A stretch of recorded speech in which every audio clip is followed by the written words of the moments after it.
Hello everyone, my name is Nitin Chauhan and welcome to this class. आज हम बात करने वाले हैं कि आप अपने लाइफ में आगे कैसे बढ़ सकते हैं, क्योंकि जितने भी लोग आगे बढ़ना चाहते हैं वो लाइफ में आगे ना बढ़ पाने के कुछ ना कुछ कारण होते हैं, कुछ ना कुछ रुकावटें होती हैं जिनकी वजह से वो लाइफ में आगे नहीं बढ़ पाते। तो आज हम उन्हीं कारणों के बारे में बात करने वाले हैं और ये सभी चीज़ें मैं आपको एक किताब से बताने वाला हूँ जिसका नाम है यू कैन विन। इस किताब की मैं जितनी तारीफ़ करूँ उतनी कम है, इसीलिए मैंने ये ठानी है कि मैं इस किताब में जितना कुछ मैंने सीखा इस किताब से मैं आपको भी शेयर करना चाहता हूँ। तो इस वीडियो को लगातार देखते रहिए, क्योंकि ये मैं नहीं बता रहा हूँ, ये एक बहुत ही एक्सपीरियंस पर्सन, एक बिजनेसमैन, एक बहुत ही बड़े कोच बता रहे हैं। इस किताब में बहुत ही ज़्यादा अच्छी रिसर्च करके बताया गया है। तो मेरी जितनी भी बातें हैं उनको इग्नोर बिल्कुल नहीं करना है और आपको ध्यान लगा के सुनना है। तो आज मैं इसमें इस 4th चैप्टर के थ्रू आपको बताऊँगा कि लाइफ में लोग आगे बढ़ना जो चाहते हैं वो आगे क्यों नहीं बढ़ पाते। देखिए, हमारे पास ऐसे साधन भी हैं, हमारे पास समय भी है, हमारे पास वो लगन भी है, लेकिन फिर भी हमारे पास कुछ ऐसी चीज़ है जो हमें रोक रही है, जो हमें आगे नहीं बढ़ने दे रही। तो आज हम उन्हीं चीज़ों के बारे में चर्चा करेंगे और आपको मैं गारंटी देता हूँ कि आप इस वीडियो को मन लगा के देखिए, फिर देखिए आप निश्चित रूप से आप अपनी प्रॉब्लम को सॉल्व कर पाएंगे। देखिए, आपको अपनी समस्या खुद ही सुलझानी है। जिसके बिसर आप बैठे हैं वो आपकी समस्या नहीं सुलझा सकता, क्योंकि उसके पास भी अपनी समस्याएं हैं, वो अपनी समस्या सुलझाएगा। तो वो अपनी समस्याओं को सुलझाने में व्यस्त है या अपनी समस्याओं से जूझने में व्यस्त है। तो आप ऐसा बिल्कुल भी ना करें, आप अपनी समस्या को सुलझाएं। तो आज हम जानते हैं कि कैसे हम अपने समस्याओं को सुलझा सकते हैं। बट रियलिटी में मैं एक आपको बात बताना चाहता हूँ कि ऐसा क्या है कि जो हमें रोक के रखता है। देखिए, मैं आपको एक उदाहरण से समझाता हूँ कि आपके पास एक कार है, उस कार में गति भी है, उस कार में पेट्रोल भी है, उस कार की सर्विस भी आपने करा रखी है, लेकिन जैसे ही आप कार चलाते हैं तो आपकी कार आगे नहीं बढ़ती। तो ऐसा क्यों होता है? ऐसा इसलिए हो सकता है कि शायद आपने गियर ना डाला हो, यानी कि सिर्फ आप एक्सीलेटर दबा रहे हो, इसलिए गाड़ी सिर्फ आवाज़ करे जा रही है। चलिए मान लीजिए आपने गियर भी डाल रखा है, अब फिर भी आपकी गाड़ी जो है वो आगे नहीं बढ़ती, वो सरक के चलती है। तो ऐसा इसलिए हो सकता है, क्या पता कि आपने क्लच ही दबा रखी हो, वो ज़रा से भी ना सरके। चलो आपने क्लच भी छोड़ दी है, फिर भी आपकी गाड़ी जो है बिल्कुल ही सरक के चल रही है, वो आगे बढ़ ही नहीं रही है। ओके, तो क्या हो सकता है कि आपने गाड़ी में ब्रेक ही दबा के रखा हो। आपने देखा नीचे की ओर गाड़ी में कि आपने ब्रेक ही नहीं दबा रखा है, फिर भी आपकी गाड़ी रुक रही है, आपकी गाड़ी चल ही नहीं रही। फिर आप साइड में देखते हैं कि आप गाड़ी का हैंड ब्रेक जो है वो छोड़ना भूल गए हैं। ठीक वैसे ही ज़िंदगी में भी होता है कि बहुत सारी ऐसी रुकावटें होती है जो हमें लाइफ में आगे नहीं बढ़ने देती। तो ऐसी कौन कौन सी रुकावटें हैं जो आपको जीवन में सामना करना पड़ेगा, जिनको आपको सॉल्व करना पड़ेगा। बिल्कुल वैसा ही है जैसा कि आप ब्रेक को रिलीव कर देते हैं। तो आज हम इसी में जानेंगे। तो सबसे पहली चीज़ जो हम जानने वाले हैं कि सबसे बड़ा ब्रेक, यानी कि ब्रेक मार के गाड़ी चलाने से आपको कभी भी सफलता नहीं मिलती। तो आज हम जानेंगे कि ब्रेक छोड़ के गाड़ी कैसे चलाएं, मतलब समय पे ही ब्रेक मारना है। मैं ये नहीं कह रहा हूँ कि आप ब्रेक बिल्कुल छोड़ के गाड़ी चलाएं, तो समय पे ब्रेक मारना है जब आपको ब्रेक की ज़रूरत है। तो आप जानते हैं, चलिए उसको कैसे करेंगे। सबसे पहला जो कारण बनता है रुकावट का, वो बनता है खतरा ना उठाना। देखिए, खतरा इन रियलिटी में खतरे उठाने से बचना। अगर मान लीजिए पहला कारण है कि खतरे उठाने से बचना, इसमें लिखा है unwillingness to take risk, risk ना लेना। देखिए, रिस्क मैं बेसिकली 2 कैटेगरी में डिवाइड करता हूँ। रिस्क 2 तरह के होते हैं, एक होते हैं सोचे समझे लिए हुए रिस्क और एक होते हैं गैर समझे हुए, ना समझे हुए रिस्क लेना। रिस्क लेना, लोग इसका मतलब ये भी समझ लेते हैं कि अंधाधुंध कोई भी काम करना। लोग ऐसे ही काम करने लग जाते हैं और वो सोचते हैं कि वो सफल हो जाएंगे, लेकिन ऐसा नहीं होता। रिस्क लेने की भी एक ट्रेनिंग होती है, रिस्क लेने का भी एक प्रोसेस होता है और उस प्रोसेस को फॉलो करना होता है, उस प्रोसेस में विश्वास करना होता है। अगर आप कोई भी नई चीज़ सीख रहे हैं तो भी एक उसमें रिस्क है कि आप उसमें जो समय लगा रहे हैं, क्या उस समय से आप पूरा सेटिस्फैक्शन वाला रिजल्ट निकाल पाएंगे। दूसरी चीज़, जो उस समय के साथ साथ आप पैसा लगा रहे हैं, तो क्या उस पैसे से लगाने के बाद क्या उससे ज़्यादा पैसा उससे निकाल पाएंगे। तीसरी चीज़, क्या आप जिस चीज़ में रिस्क ले रहे हैं, क्या सच में आप उसी में रिस्क लेना चाहते हैं, क्या उसी डेस्टिनेशन में आप पहुंचना चाहते हैं। तो चलिए इसके बारे में जानते हैं कि रिस्क लेने के तरीके 2 होते हैं। पहला कि आप रिस्क बिल्कुल ऐसे ही ले रहे हैं, तो उसे रिस्क नहीं कहूँगा, उसे मैं जुआ कहूँगा। तो जुआ नहीं खेलना, रिस्क लेना है। लाइफ में रिस्क लेने के मैं तरीके बताता हूँ आपको कुछ। पहली चीज़ तो ये कि इसमें 2 लिस्ट बनती है। पहली लिस्ट ये बनेगी कि आप अगर रिस्क लेते हैं तो आपको कौन कौन से फ़ायदे होने वाले हैं। पहली लिस्ट आप फ़ायदों वाली बनाएं कि जिन चीज़ों का आप रिस्क लेना जा रहे हैं, जो भी आप रिस्क लेना चाहते हैं, उस रिस्क को लेने के बाद की सफलताओं को व्याख्या करें कि आपका क्या बेहतरीन हो जाएगा, आपका लिविंग ऑफ स्टैंडर्ड बेहतर हो जाएगा, आपकी अर्निंग बढ़ जाएगी, या आपका क्या नाम है, आपको और ज़्यादा अपॉर्चुनिटीज़ मिलने लगेगी, या लाइफ में आप और अच्छा कर पाएंगे। तरह तरह के जितने भी फ़ायदे हैं, छोटे से छोटा फ़ायदा, बड़े से बड़ा फ़ायदा, सब लिखिए, छोटे से लेकर बड़ा फ़ायदा सब लिखिए। उसको सबको स्टडी करना है। सबको स्टडी करने के लिए उसको सोचिए कि रियलिटी में आप जो रिस्क ले रहे हैं, उस रिस्क के बाद आपको फल क्या मिलेगा। अब मैं यहाँ पे ड्रीम 11 के ऊपर गेम खेलने के या कोई भी ऐसे सोशल मीडिया पे जितने भी तरह के आपके पास ऐप की ऐड आती है, उन पे मैं रिस्क लेने की बात नहीं कर रहा हूँ। अगर मेरी बात का मतलब ये समझे हैं तो मैं इस चीज़ के लिए समझ आऊँगा।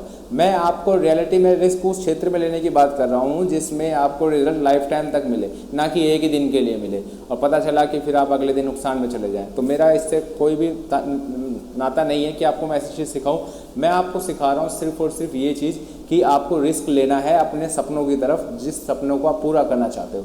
तो आप उन बेनिफिट्स के बारे में लिस्ट बनाइए कि अगर मैं इतने 1000 रुपये का रिस्क लूँगा, इस चीज़ का रिस्क लूँगा तो मुझे ये बेनिफिट होगा।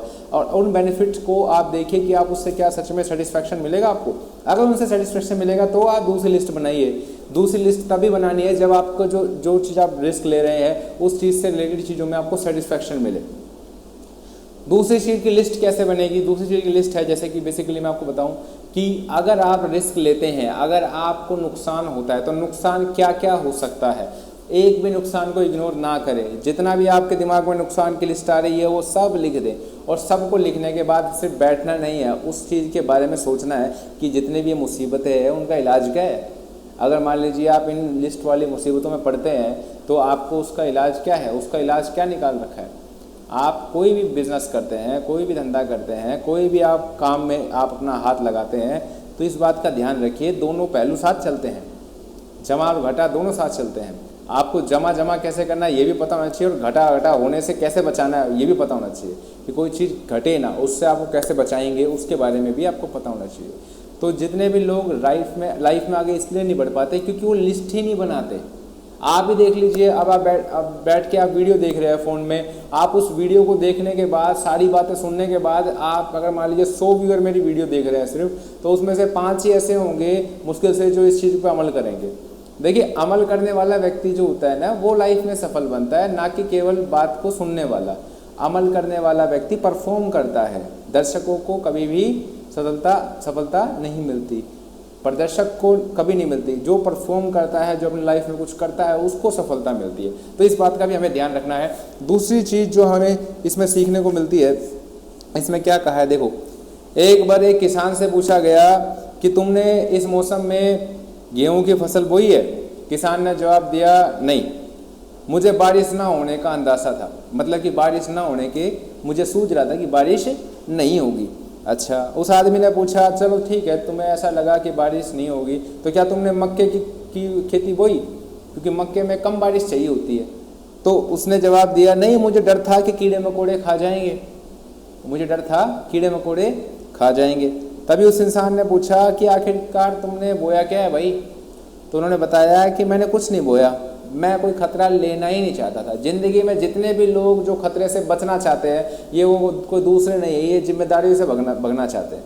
खतरे से बचना मतलब इन द सेंस रिस्क ना लेना दुनिया का सबसे बड़ा रिस्क है, क्योंकि इसमें आपके साथ अब क्या होने वाला है ये आपको पता ही नहीं है। जितने भी लोग रिस्क लेते हैं वो जानबूझ के रिस्क लेते हैं, और जो जानबूझ के रिस्क लेता है उसको पता होता है कि किस समय पे क्या मुसीबत आने वाली है। तो अगर उसको पता है कि क्योंकि उसने रिस्क लिया है तो उसे पता है कि भाई क्या क्या मुसीबतें आने वाली है, तो वो अभी नहीं आई मुसीबत, वो आने वाली है, आई नहीं अभी। लेकिन क्योंकि उसने रिस्क जानबूझ के लिया है, क्योंकि वो जानता है मुसीबत आने वाली थी, तो अब वो उस मुसीबत के लिए उपाय भी ढूंढ के रखेगा पहले से ही। अब वो बैठेगा नहीं, तो वो उपाय ढूंढ के रखेगा, तो वो उपाय से उस मुसीबत को ख़त्म कर देगा। और इसी प्रकार से व्यक्ति आगे बढ़ता जाता है, लाइफ में सफल होता जाता है। लेकिन जो व्यक्ति रिस्क लेना ही नहीं चाहते, जो रिस्क लेते ही नहीं है, उनके साथ समस्या ये है कि उनको अब नहीं पता कि उनके साथ क्या होगा, क्योंकि वो रिस्क ना लेने की प्लानिंग कर रहे हैं। अब रिस्क ना लेने की प्लानिंग तो बर्बादी की प्लानिंग है। आप कोई भी चीज़ का रिस्क ले ही नहीं रहे लाइफ में, आप सो ही नहीं रहे क्योंकि आपको लग रहा है कि तबीयत आपकी खराब हो जाएगी। अब XYZ कुछ भी आपका कारण है, मुझे नहीं पता कि क्या क्या कारण आपके दिमाग में आते हैं, मुझे इतना पता है कि आप आगे कैसे बढ़ सकते हैं। तो मैं उन कारणों के बारे में बात कर सकता हूँ। मैं उन कारणों के बारे में बात ही नहीं कर सकता जो आपके दिमाग में आ रहे हैं या जो कोई ऐसे भाई जिससे आप ना कर पाएँ, क्योंकि मैंने इस किताब से बहुत कुछ सीखा है। मैंने सबसे पहली चीज़ तो ये सीखी है कि अच्छे से अच्छा कैसे सोच सकते हैं एक्सट्रीम लेवल पे। मैंने बुरा सोचने के बारे में नहीं सोचा, इसमें मैंने सीखा इसमें अच्छे से अच्छा कैसे सीख सकते हैं। तो मैं आपको सिर्फ वही बातें बताना चाहूँगा। तो इसमें यही बताया कि भाई अब आप देखो कि भाई इंसान को डर जो है ना आगे नहीं बढ़ने देता, और डर को ख़त्म करना बहुत ज़रूरी होता है। तो इसमें दूसरा कारण जो मैं समझ में आती है बात, दूसरा कारण जिसकी वजह से इंसान के गाड़ी के ब्रेक लगे रहते हैं और वो अपने फुल पोटेंशियल से काम नहीं कर पाता, दूसरा कारण है लगातार कोशिश की कमी। कोशिश करना अच्छी बात है और लगातार कोशिश करना सफलता है। जब हम किसी भी चीज़ की लगातार कोशिश करते हैं तो हम सफल हो जाते हैं, और जब हम किसी भी चीज़ की लगातार कोशिश नहीं करते तो हमें स्ट्रगल मिलता है, हमें बेसिकली आगे बढ़ने के मौके कम मिलते हैं। देखिए इसके अंदर क्या लिखा है, जब मुश्किलों पर काबू पाना नामुमकिन लगता है तो भगवान सो आप ये समझिए कि भाई आप एक बात बताइए कि जब हम कोई मुसीबत में होते हैं तो इंसान के सामने बहुत सारी मुसीबतें आती हैं, आप इस बात को समझते हैं। तो अभी मुसीबतों को सामना करने की बजाय हमारे लिए सबसे बढ़िया ऑप्शन क्या हो सकता है? भाई मुसीबतों का जो व्यक्ति सामना नहीं करता तो वो क्या करेगा? आसान क्या लगेगा उसे? उस मुसीबतों से भागना। तो जब हम मुसीबतों से भागने लगते हैं, अपनी जिम्मेदारियों से भागने लगते हैं, तो मुसीबतें हमारा पीछा नहीं छोड़ती, वो हमारे पीछे भागती रहती हैं। मुसीबतें भागती इतनी तेज है हमारे पीछे कि हमारे आगे आगे खड़ी हो जाती है दोबारा से। तो इसमें यही बताया गया है कि मुसीबतें जब मुश्किलों पर काबू पाना नामुमकिन लगता है तो भागना सबसे आसान तरीका नज़र आता है। यह बात हर शादी पे भी लागू है, हर नौकरी पे भी लागू है, हर रिश्ते पे भी लागू है। जितने भी लोग नौकरी करते हैं उनमें आप देखिए कि जब उनके सामने मुसीबत या मुश्किल टास्क दिया जाता है, मुश्किल टास्क लेने के बाद वो उस टास्क को पूरा नहीं कर पाते और वो क्या करते हैं? उस टास्क को छोड़ देते हैं। तो अब वो क्या करेंगे? वो उस जॉब को छोड़ देंगे या उस टास्क को छोड़ देंगे, जिसकी वजह से वो सफलता के अगले पायदान पे नहीं पहुंच पाते। तो हम सबको ज़िंदगी में ठोकरें लगती हैं, लेकिन इसका यह मतलब नहीं है कि हम असफल हैं। भाई बहुत सारे लोगों को ठोकरें लगती रहती हैं। आप ये देखेंगे कि इंसानों को ठोकरें लग लग के ही इंसान सीखता है। बादाम से ज़्यादा ताकत तो ठोकरों में है, लेकिन जो ठोकरों से सीखेगा वही तो इंसान आगे बढ़ेगा। दृढ़ता और अड़ियलपन में फ़र्क है। देखो एक होती है दृढ़ता, मैं कहता हूँ कि मेरे पे गहरा विश्वास है मुझे अपने आप पे। एक मैं कहता हूँ कि मुझे करना है, मतलब कि ये नहीं जानता कि इसका फ़ायदा है नुकसान है, बस मैं जिद करे बैठा हूँ, तो वो अड़ियलपन है। तो अड़ियलपन में और दृढ़ता में अंतर होता है। क्या अंतर है? देखो दृढ़ता जो है ये दिखाता है कि आपकी इच्छा शक्ति है, इच्छा शक्ति की निशानी है, और अड़ियलपन और अनिच्छा का प्रतीक है कि भाई अनिच्छा का प्रतीक। देखो अड़ियलपन व्यक्ति कभी भी कोई भी अच्छा काम करने के लिए अड़ियलपन नहीं दिखाएगा, उसके लिए क्या कहेंगे? उसे हम दृढ़ इच्छा कहेंगे। अड़ियलपन हमेशा होगा किसी चीज़ को ना करने के लिए। भाई आप ये जान ही नहीं रहे ना कि भाई इसमें क्या बेनिफिट है, क्या लॉस है, आप उसको मना कर रहे हो। ये मुझे नहीं करना है, मेरे को क्यों नहीं करना ये पता ही नहीं है, लेकिन मैं क्या बोल रहा हूँ, मुझे नहीं करना। तो अब सीधी सी बात है भाई, अब ये अगर बात रहेगी हमारे दिमाग में तो हम लाइफ में आगे कैसे बढ़ पाएंगे? इच्छा शक्ति का इस्तेमाल सही तरीके से कैसे कर पाएंगे? ज़्यादातर लोग तो किसी चीज़ को ना कहने के लिए ज़्यादा अपनी इच्छा शक्ति का इस्तेमाल करते हैं, जिसे हम अड़ियलपन कहते हैं, बजाय इसके कि अपनी इच्छा शक्ति का कुछ करने के लिए इस्तेमाल करें।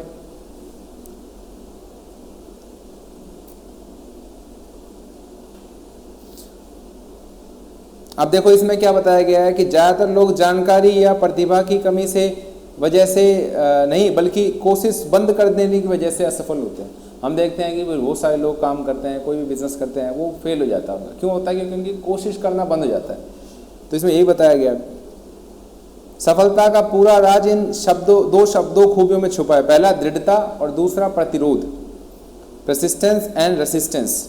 जिन कामों को करना चाहिए उनके बारे में दृढ़ता दिखाएं, और जिन कामों को नहीं करना चाहिए उन कामों के लिए आप प्रतिरोध करें। मतलब कि आपको ये दो चीज़ सिखाती है किताब कि पहली चीज़ तो ये दृढ़ता, मतलब कठोर बन जाओ कि मुझे करना ही करना है। किन कामों के लिए? जो काम करने ही करने हैं, जो काम जरूरी काम है। और जिन कामों को नहीं करना उनके लिए प्रतिरोध दिखाए, रुकावट बने। मतलब इन द सेंस आप उसको मना करें कि मुझे ये नहीं करना, ये बुरे काम है, मुझे करना ही नहीं है, ये समय खराब करने वाले काम है, मुझे करना ही नहीं है, ये मन खराब करने वाले काम मुझे करना ही नहीं है, या मुझे ये मुसीबत में डालने वाला काम मुझे करना ही नहीं है। मुझे करना क्या है, जो करना चाहिए, उस काम के लिए आपको दृढ़ता दिखाने की ज़रूरत है।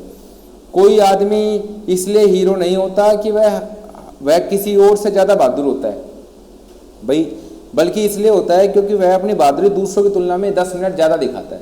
भाई कोई भी विजेता इसलिए विजेता थोड़ी ना होता है कि वो दूसरों से 100 गुना तेज़ दौड़ता है। भाई जो रनर होता है, जो फर्स्ट आता है, वो ये थोड़ी ना कि 100 गुना तेज़ दौड़ता है, वो एक ही 10% ही ज़्यादा होता है। बस मैं 10% भी कम बोल रहा हूँ, 1% भी ज़्यादा है तो भी वो विनर कहलाता है। तो जो भी आप हैं, जैसे भी आप परिस्थिति में है, अपने आप को बस 1% बढ़ाएं। अगर आप डेली अपना ये 1% बढ़ाने की कोशिश करेंगे, चाहत रखेंगे ना, तो दिन में साल में 365 दिन है, तो आप कितना % अपने अंदर परिवर्तन लेके आ जाएंगे।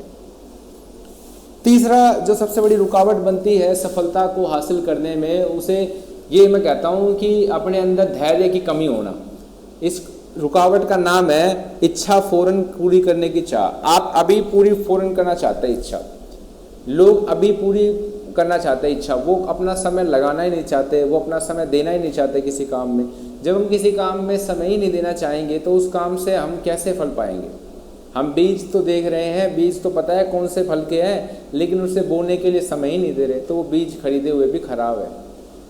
आप समझ रहे हैं मैं क्या कह रहा हूँ कि अगर आपने कोई बीज खरीदे हैं और उनको उगाने में आप समय ही नहीं लगाना चाहते, आप तो केवल फल चाहते हैं अभी, तो ऐसा तो पॉसिबल ही नहीं है। देखो प्रकृति किसी के साथ भी धोखा नहीं करती, प्रकृति हमेशा सबके साथ ईमानदारी से काम करती है। तो अगर हमें बीज मिले हैं तो उनको हमें उगाना पड़ेगा। बहुत सारे लोग हैं जो काम को बार बार छोड़ते रहते हैं, एक काम के बाद दूसरे काम में लग जाते हैं। उन्हें ये नहीं पता कि भाई तुम्हारे बीज उग ही नहीं रहे, अब तुम्हारा काम एक बीज पे जैसा रहा वैसा ही काम तुम 10 बीज को उगाने में भी करोगे, और वैसा ही काम आप 50 बीज को भी उगाने में करोगे, और वैसा ही काम आप 1000 बीज को उगाने में करोगे। इसी वजह से इंसान चारों तरफ से मुसीबतों से गिर जाता है। जब इंसान चारों तरफ से मुसीबतों से गिर जाता है तो वो भगवान को पूछता है, वो कहता है भगवान मेरे को ये मुसीबत में डाल दिया, चारों तरफ से मुसीबतें आ रही है, तूने बीज भी तो चारों तरफ बोए हैं, ये तुझे याद नहीं है, और तूने उन बीजों को ध्यान भी नहीं रखा कि कौन से बीज बो रहा है। तो इसमें यही तो बताया है कि इच्छा फौरन पूरी करने की चाह भी इंसान को आगे नहीं बढ़ने देती। इसमें देखो क्या बताया, हम इच्छाएं झटपट पूरी करने के दौर में जी रहे हैं। आज के समय में ये सही बात है बिल्कुल कि आज का दौर ही ऐसा है कि जो फटाफट इच्छा पूरी करने की गारंटी लेता है ना। आजकल हमको जागने से सुलाने तक के लिए, सबके लिए, हर एक काम के लिए दवाई मौजूद है ना। हमें मोटिवेशन चाहिए, अपने आप से मोटिवेशन तो आता ही नहीं है। अपने अंदर दिमाग थोड़ी ना रखते हैं हम, अपने अंदर तो दिमाग थोड़ी ना रखते हैं, मेमोरी कार्ड रखते हैं, उसको भरना है, खाली पड़ी रहती है वो, है ना, दिमाग तो है नहीं वो। तो जैसे कि लोग गोली खाकर अपनी दिक्कतों से छुटकारा पाना चाहते हैं, इसी तरह करोड़पति बनने के लिए लोग अपनी ईमानदारी का भी गला घोटने में लगे हुए हैं और शॉर्टकट अपनाने से बिल्कुल नहीं डरते। क्यों? उन्हें लगता है कि अभी मिल जाएगी सफलता, उन्हें लगता है कि आज ही मैं सफल हो जाऊंगा। बट ऐसा थोड़ी ना होता है। आज ही थोड़ी ना आम का बीज आम बन जाएगा और आपको फल भी खिला देगा और आपको वो आम का जूस भी बना के दे देगा, आपको मिल्क मैंगो शेक। इच्छा फौरन पूरी करने की चाह रखने वाले उसके नतीजों के बारे में सोचते नहीं हैं कि उनके नतीजे क्या होंगे। आज की पीढ़ी अच्छी खुराक उसे मानती है जिसके खाने से वजन 5 पाउंड घट जाए। ऐसे लोग हैं जो ज़्यादा जन्मदिन बनाने की बजाय क्या चाहते हैं, ज़्यादा गिफ्ट। देखिए क्या क्या इसमें लाजवाब लिखा है। अगर आप कल के बारे में सोचने के बजाय केवल आज के बारे में सोचते हैं तो यह दूरंदेशी नहीं है। सीमित सोच के सहारे आप कोई सार्थक लक्ष्य नहीं बना सकते। आज आप देखिए, मैं ज़्यादातर लोगों को देखता हूँ, वो एक दिन के बारे में सोचते हैं। वो ये सोचते हैं कि भाई मैं आज क्या करूँ, आज मैं कहाँ घूमूँ, आज मैं क्या खाऊँ, आज मैं क्या पहनूँ, आज मैं क्या खरीदूँ, आज मैं कैसा जीऊँ। वो ये नहीं जानते कि रोज़ जीने की भी आपकी प्रक्रिया है, रोज़ाना जीना है आपको। तो कुछ ऐसा सोचना चाहिए जो कि लाइफ टाइम तक बेनिफिट दे। अब देखिए फास्ट फूड जो है वो ज़्यादा क्यों चल रहा है, क्योंकि लोग आज के ऊपर डिपेंडेंट है। उन्हें ये नहीं पता कि 1 महीने के बाद वो क्या बनेंगे, उन्हें ये नहीं पता कि उनका 1 साल के बाद क्या होगा, उन्हें ये नहीं पता कि 10 साल के बाद इसके ऊपर क्या प्रभाव पड़ेगा। वो इतनी दूर तक सोचते ही नहीं है, जिसकी वजह से उनकी परिस्थितियाँ बिगड़ने लगती हैं। और जब उनकी परिस्थितियाँ बिगड़ने लगती है वो डॉक्टरों के चक्कर काटते हैं। तो इच्छा फौरन पूरी करने की चाह इंसान को है ना बहुत बड़ी मुसीबत में डाल रही है। सबसे बड़ा एग्जाम्पल अब इंस्टाग्राम और सोशल मीडिया का आप ले सकते हैं। आज के समय में इच्छा फौरन पूरी करने की चाह इंसान के अंदर भर भर के है, और इसी चीज़ का फ़ायदा उठा के सोशल मीडिया वाले क्या कर रहे हैं, आपको रील दिखा रहे हैं। फटाफट आपकी इच्छा के अनुसार रील दिखाएंगे, जो आप देखना चाहते हैं वही दिखाएंगे। सोशल मीडिया ख़राब नहीं है, सोशल मीडिया इतना कमाल की चीज़ बना दी है कि आप ये समझिए कि आप जो देखना चाहते हैं वही दिखाएंगे, वही स्क्रॉल करने के बाद वही वीडियो आएगी, वही रील आएगी। और एक बात और समझिए कि अगर आपकी इच्छा अच्छी है तो आपके लिए अच्छी अच्छी वीडियोस आएंगी, अच्छी अच्छी वीडियोस आएंगी। अगर आपकी इच्छा खराब है तो फिर पतली कमरिया, फलाना ढिकना, पता नहीं क्या क्या आ जाएगा आपके सामने। और फिर आप बोलेंगे कि क्या क्या चल रहा है, समाज खराब हो रहा है, फलाना ढिकना। भाई वो समाज खराब तो हो रहा है, वो तो पता है, लेकिन समाज अच्छा ही बहुत हो रहा है। तो अगर आप अच्छे वाले की खोज में लगोगे तो आपको बहुत कुछ सीखने को मिलेगी चीज़ें। चौथी चीज़ जो आपको लाइफ में आगे बढ़ने से रोकती है वो है प्रायोरिटी तय ना कर पाना, प्राथमिकता तय ना कर पाना। भाई आप क्या चाहते हो लाइफ में ये पता ही नहीं है। प्राथमिकता तय नहीं कर पाने की वजह से इंसान क्या करता है, मार्केट में जाके उस ग्राहक की तरह बन जाता है जिसको समझ में नहीं आता है खरीदना क्या है। कई बार आपके साथ भी हुआ होगा, जब आप प्राथमिकता तय नहीं कर पाते तो आपको सारे कपड़े लगते अच्छे लगते हैं कि भाई ये भी खरीद लो, ये भी खरीद लो, ये भी खरीद लो, लेकिन फिर याद आता है अरे यार एक ही चीज़ खरीद सकता हूँ मैं। तो ठीक इसी प्रकार से आपके पास समय भी आपके पैसे की तरह है। आप एक ही समय पे एक ही काम कर सकते हैं, आप सारे काम नहीं कर सकते। तो अपनी प्राथमिकता तो तय करनी है, आपको मजबूरन करनी ही पड़ेगी। बिना प्राथमिकता तय करे आप अपने लाइफ में कुछ अच्छा नहीं कर सकते। प्राथमिकता तय करने के लिए सबसे पहले ये जाने कि 1 साल के बाद, 2 साल के बाद, 10 साल के बाद मैं अपने आप को कहाँ देखना चाहता हूँ। फिर आपकी प्राथमिकता तय करने में आपको आसानी होगी। इसके लिए मेरे पास एक नया कोर्स है मेरा टाइम मैनेजमेंट का, उस कोर्स को भी आप ज्वाइन कर सकते हैं, जिसमें मैं आपको सिखाऊंगा कि आपका समय आपका किस प्रकार से आपके लिए मेहनत कर सकता है, या आप अपने समय का सदुपयोग कैसे कर सकते हैं। उसका मेरा एक कोर्स है, उसको आप ज्वाइन कर सकते हैं। तो इसमें देखो क्या बताया गया, प्राथमिकता तय ना करना, लैक ऑफ प्रायोरिटीज। लोग प्राथमिकताओं की अदला बदली करते हैं, जबकि ऐसा नहीं करना चाहिए। अदला बदली नहीं करना चाहिए। उदाहरण के तौर पर रिश्ते निभाने के लिए वे समय और स्नेह का मुआवजा पैसों के लिए देते हैं, पैसों के रूप में पैसे भेज देते हैं, तोहफों के रूप में दे देते हैं। कुछ लोगों को अपने बीवी बच्चों के साथ हिल मिलकर वक्त गुजारने के बजाय गैर हाजिरी का हर्जाना चीज़ें खरीद कर चुकाना पड़ता है ना, और यही आसान भी लगता है उन्हें। अपनी प्राथमिकताएं तय न कर पाने के कारण हम वक्त बर्बाद करते हैं। अपनी प्राथमिकताएं तय न करने के कारण हम वक्त बर्बाद करते हैं। हम यह नहीं समझ पाते कि वक्त की बर्बादी का मतलब जीवन की बर्बादी। आप ये देखें ना, वक्त क्या है?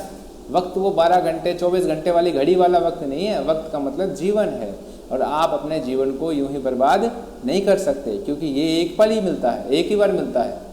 यानी कि अगर आप इसको बर्बाद कर देंगे तो ये दोबारा से आपके पास लौट के नहीं आएगा।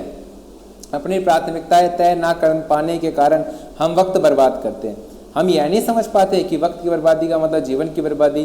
प्राथमिकता तय करने के लिए खुद को अनुशासित करना पड़ता है, इससे हम वह कर पाएंगे जो जरूरी है। वनस्पति वह जिसे हम करना चाहते हैं या जो हमें अच्छा लगता है, और किसी काम को दिल से करने के बजाय उसकी हार जीत का ज़्यादा वजन देते हैं। मतलब इन द सेंस आप ये समझिए कि हमें ना हार जीत को ज़्यादा इम्पोर्टेंट रखते हैं बजाय इसके कि उस काम को करना जरूरी है, और ये गलत बात है। आप सफलता और हार का सामना कैसे करेंगे?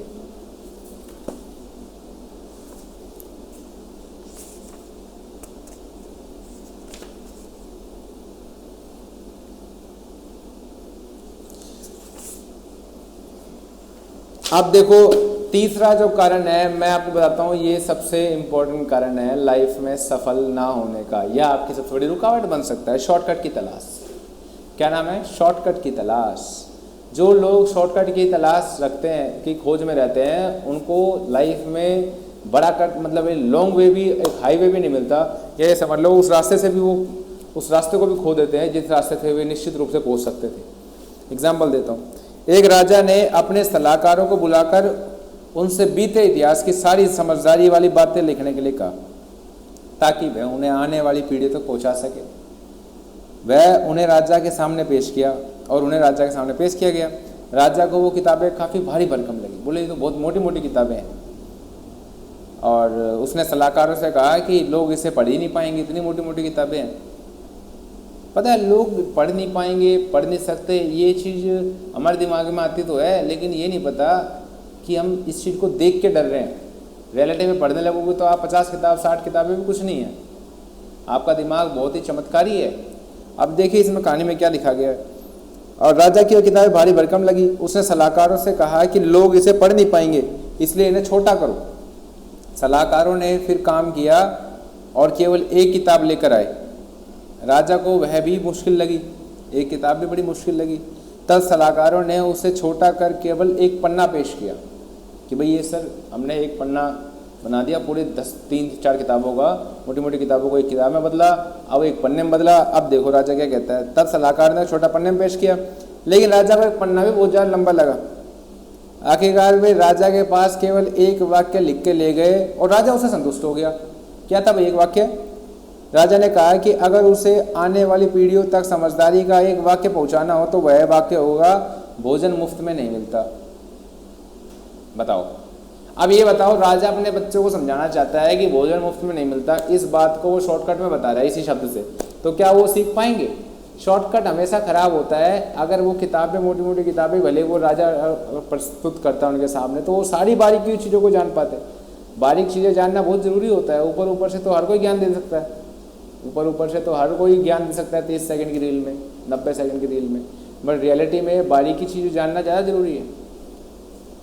तो भाई शॉर्टकट हमेशा खराब होता है। भोजन मुफ्त में नहीं मिलता का मतलब दरअसल यह है कि हम कुछ दिए बिना कुछ पा नहीं सकते। दूसरे लफ्ज़ों में कहे तो हम जो लगाते हैं बदले में वही पाते हैं। अगर हमने किसी योजना में ज़्यादा लागत नहीं लगाई है तो हमको ज़्यादा फ़ायदा भी नहीं मिल सकता। अगर आप समय ही नहीं लगा रहे अपनी पढ़ाई लिखाई में तो आपको फ़ायदा कैसे मिलेगा? बेशक हर समाज के में ऐसे मुफ्तखोर भी हैं जो बिना कुछ किए कुछ पाने की उम्मीद लगाए बैठे हैं। कोई बात नहीं, आसान रास्ता काफ़ी मुश्किल साबित हो सकता है। कैसे होगा? देखो, एक बढ़िया कमाल की कहानी इसमें देखो ये कहानी जो है ना मुझे एक नंबर की लगी है। इस कहानी में क्या है कि एक लार्क चिड़िया जंगल में गाना गा रही थी। तभी एक किसान उसके पास कीड़ों से भरा एक संदूक लेकर गुजरा। लार्क चिड़िया ने उसे रोककर पूछा, तुम्हारे संदूक में क्या है और तुम कहाँ जा रहे हो? किसान ने जवाब दिया, उस संदूक में कीड़े हैं, वह बाजार से उन कीड़ों के बदले पंख खरीदने जा रहा है। लॉर्क ने कहा, पंख तो मेरे पास भी है, क्योंकि वो तो एक चिड़िया थी तो उसके पास पंख थे, तो मैं अपना एक पंख तोड़कर तुम्हें दे दूंगी और क्या मुझे उसमें कीड़े दे दोगे? क्योंकि मुझे कीड़े तलाशने नहीं पड़ेंगे। चिड़िया ने यह कहा। किसान ने लॉर्क को कीड़े दे दिए और लॉर्क ने बदले में अपना पंख तोड़ कर दे दिया और उसके बाद रोज यही सिलसिला चलता रहा। उसको चिड़िया को कीड़े ढूंढ के लाने की जरूरत नहीं पड़ी, क्योंकि वो आदमी जो किसान था वो डेली चिड़िया को मैंने कीड़े ला के देने लगा और क्या नाम है, किसान को भी कहीं जाना नहीं पड़ा क्योंकि डेली वो पंख देने लगी। अब हुआ ये कि ऐसा दिन भी आया है कि जब लॉर्क के पास देने के लिए कोई पंख ही नहीं बचा और अब वह कीड़े की तलाश करने के लिए उड़ के भी नहीं जा सकती थी और वह बद्दी भी दिखने लगी थी और उसने गाना गाना छोड़ भी दिया और जल्दी मर गई। मैंने बताया था ना अभी थोड़ी देर पहले आपको कि भाई अगर हम शॉर्टकट की तलाश में होते हैं, जो मेन वे होता है ना, मेन सही रास्ता होता है, उसको भी हम खो देते हैं। जितने भी लोग शॉर्टकट के नाम पे 2 नंबर का काम करते हैं, बुरा काम करते हैं या किसी को धोखा देते हैं, वो रियलिटी में वो सही काम को करने का तरीका भी खो बैठते हैं। तो इस कहानी से हमें ये सीख मिलती है। देखो, जितने भी लोग हारने वाले हैं उनके गुण क्या हैं? वो नतीजे जल्दी हासिल करना चाहते हैं, वो कुछ लगाना नहीं चाहते। अपने बगीचे में देखो, इसमें दे रखा है, कितने बड़े कमाल की बात दे रखी है। अपने बगीचे से घास फूस की सफाई करने के 2 तरीके हैं। कितने तरीके हैं? 2 तरीके, यानी कि 2 तरीके से आप अपने बगीचे को साफ कर सकते हैं घास को। कैसे? आसान तरीका ये है कि घास काटने वाली मशीन लाओ, चला दो, एक बार में पूरी घास कट जाएगी। लेकिन ये समस्या का अस्थायी हल है। अस्थायी मतलब स्थायी नहीं है, लॉन्ग टर्म तक नहीं रहेगा। इससे बगीचे कुछ देर के लिए तो अच्छे दिखेंगे, लेकिन समस्या अस्थायी हल है, जल्दी घास फिर उग जाएगी। दूसरा थोड़ा मुश्किल है, लेकिन ये थोड़ा सा मुश्किल है, लेकिन घुटनों के बल झुककर अपने हाथों से एक या घास को जड़ से उखाड़ दो। यह तरीका समय लेने वाला जरूर है, लेकिन तकलीफदेह जरूर है, लेकिन इसे अपनाने से घास लंबे समय तक उगेगी नहीं। इसी प्रकार से आप जो भी नॉलेज गेट करते हैं तो कोशिश ये करें कि आप उसको गहराई से गेट करें। अब मैं चाहता तो ये ऐसा भी कर सकता था कि पॉइंट पढ़ा और थोड़ी सी मीठी मीठी बात बताई और फिर उसके बाद आप खुश हो जाते और फिर मैं नेक्स्ट पॉइंट पे चला जाता। और दूसरा ये कि भाई मैं एक लाइन पढ़ के आपको बता रहा हूँ, एक चीज़ बता रहा हूँ। क्यों? क्योंकि वीडियो के माध्यम से तो आप देख ही लोगे, और वरना तो मैं कहूँगा कि मुझसे ज़्यादा अगर सीखना है तो भाई कोशिश ये करो कि किताब को खरीद के पढ़ो, क्योंकि किताब को खरीद के पढ़ने से आपको ज़्यादा कुछ सीखने को मिलेगा। लेकिन फिर भी अगर आप नहीं सीख पा रहे हैं, मतलब इन द सेंस आपके पास समय नहीं है, कोई बात नहीं है, वीडियो देखो, इस वीडियो के थ्रू सीखो। सीखने वाले तरीके ढूंढते हैं कि कौन से तरीके सीखें।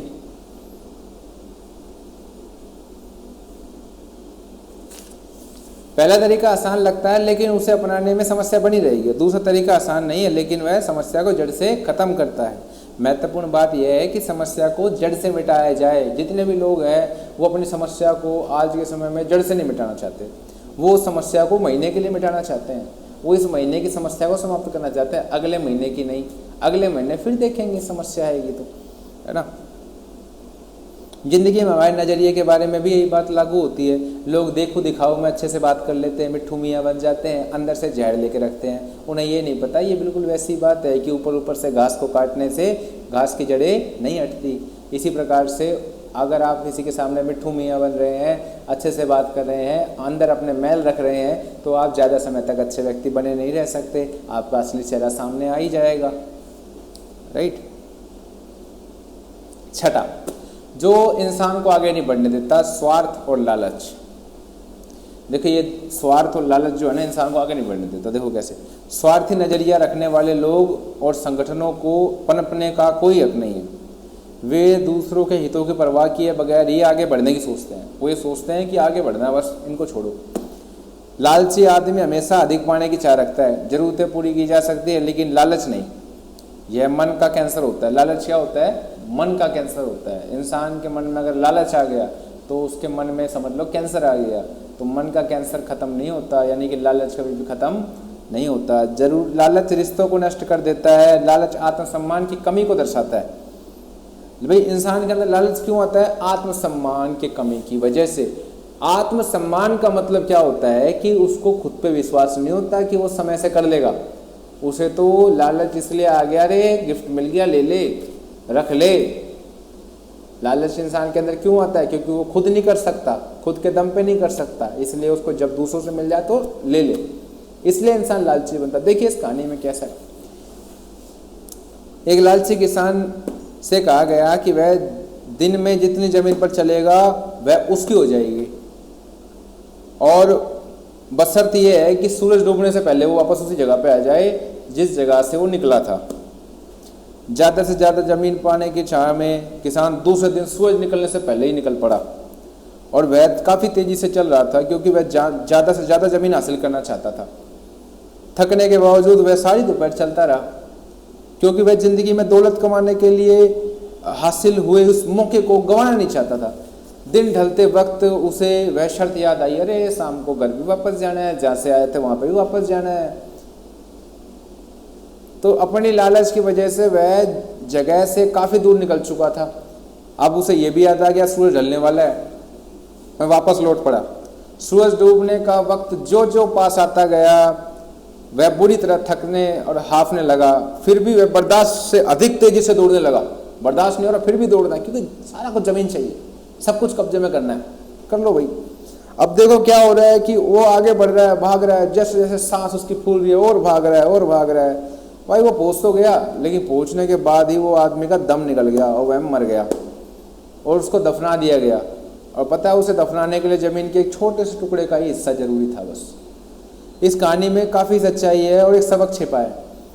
इससे कोई फर्क नहीं पड़ता कि किसान अमीर था या गरीब, किसी भी लालची इंसान का, आदमी का ऐसा ही असर होता है। जो इंसान लालची होते हैं ना उनका ऐसा ही असर होता है।